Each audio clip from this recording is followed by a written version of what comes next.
त्यांनी गेल्या 11 वर्षात या देशाला कोणतं योगदान दिलं हे सांगण्यासारखं त्यांच्याजवळ काही नाही। केवळ काँग्रेस पक्षावर शेलक्या भाषेत टीका करून भागणार नाही, तर त्यांनी प्रत्येक विजयागणित आपलं कशा पद्धतीने आपण काम केलं आणि लोकांनी का आपल्याला मतदान केलं हे समजून सांगितलं पाहिजे। मात्र हा विजय त्यांचा नसून हा निवडणूक आयोगाचा आहे आणि करिता आम्ही त्यांचं अभिनंदन करत आहोत। या सर्व एकंदरीत पार्श्वभूमीवर देशाला अराजकतेकडे घेऊन जाण्याची एक सुरुवात नरेंद्र मोदींनी केलेली आहे, याचं देखील भान त्यांनी ठेवावं। इतिहास जो आहे हा इतिहास कोणालाही माफ करत नसतो आणि कोणत्याही माणसाचे योगदान हा इतिहास विसरत नसतो।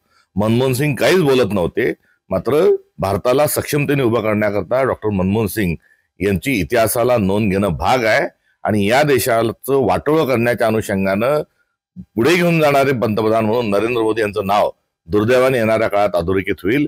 त्यांनी झालं तेवढं पुरे झालं, आता लोकशाही वाचवण्याच्या अनुषंगाने प्रयत्न केले पाहिजे, एवढंच या निमित्तानं त्यांना सांगावं असं वाटतं। जो जिता वो सिकंदर याचा अर्थ काय, तर अराजकतेच्या माध्यमातून म्हणजे बळी तो कानपिळी, शक्ती आमच्यात आहे म्हणून आम्ही जिंकलो असा प्रकारचा त्यांचा असणारा आविर्भाव आहे।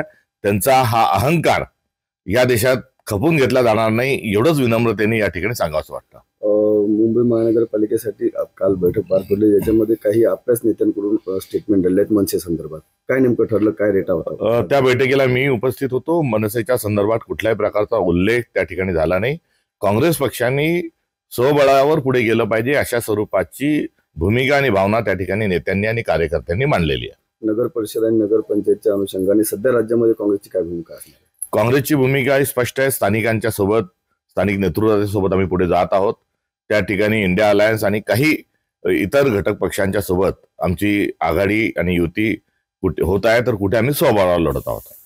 वंचितचे बाळासाहेब आंबेडकर यांच्यासोबत आपली चर्चा झालेली आहे, कशा पद्धतीने ही राज्यभरात युती असणार आहे का, किंवा काय नेमके समीकरण? जी भूमिका काँग्रेस पक्षाची होती, स्थानिक पातळीवर आघाडी आणि युतीचे अधिकार, तशाच स्वरूपाची भूमिका ही वंचित बहुजन आघाडीने घेतली होती आणि ज्या ठिकाणी आमच्या स्थानिक नेतृत्वाचा आणि त्यांचे संवाद झाला, ज्या ठिकाणी होऊ शकलं त्या ठिकाणी आम्ही वंचितच्या सोबत पुढे जात आहोत आणि ही एक चांगली सुरुवात आहे, एवढंच या निमित्ताने मी म्हणेल।